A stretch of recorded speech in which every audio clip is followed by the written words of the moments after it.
தேசிய தலைவர்கள் எப்போ வரணுமோ அப்போ வருவாங்க. ஆனா இப்ப ஏன் அமித்ஷா பலமுறை படையெடுக்கிறார்? படையெடுப்பதற்கு காரணம் என்ன? ஒரு நாட்டை பிடிக்க வேண்டாம் படையெடுக்கணும்.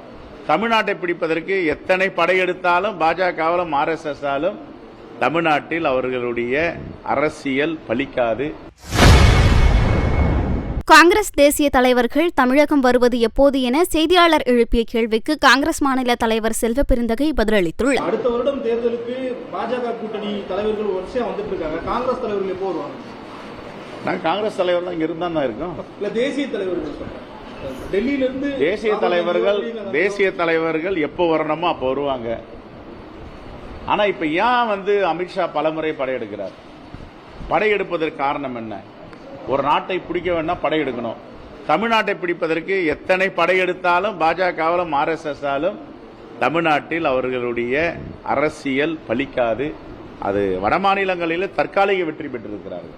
அதுவே இன்னும் மக்கள் விழிப்புணர்வோடு எப்படி பாஜக ஆட்சி என்பதை மெஜாரிட்டி இல்லாத ஆட்சியாக கொண்டு வந்தாங்களோ அதே போன்று ஒரு மாநிலத்திலும் அவர்களுக்கு மிகப்பெரிய பின்னடைவை சந்தித்துக் கொண்டிருக்கிறார்கள். இந்த வாக்கு திருட்டு இன்னைக்கு தலைவர் ராகுல் காந்தி பீகார் மாநிலத்தில் நடைபயணத்தை தொடங்கியிருக்கார். ஒரு மிகப்பெரிய எழுச்சியை ஏற்படுத்தி இருக்கிறது. பணமதிப்பு மூலியமா நம்ம மக்களுடைய பணத்தை பிடுங்கிட்டாங்க. GST மூலியமா வரி என்ற போர்வையில் பணத்தை எல்லாத்தையும் எடுத்துட்டாங்க. பேச்சு உரிமை எழுத்துரிமை கிடையாது. இருந்தது ஒன்னே ஒன்று, அந்த வாக்குரிமை. பாபா சாஹிப் அம்பேத்கர் எழுதிய அரசியலமைப்பு சட்டத்தின் மூலமாக ஒரு மனிதனுக்கு ஒரு வாக்குன்னு, அந்த வாக்கையும் இப்ப திருட ஆரம்பிச்சுட்டாங்க. அப்ப இந்த நாட்டில் ஜனநாயகம் எங்க இருக்கு?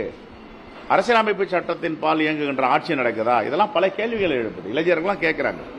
இப்ப தலைவர் ராகுல் காந்தி அவருடைய எழுச்சி பயணத்தை மேற்கொண்டிருக்கிறார்.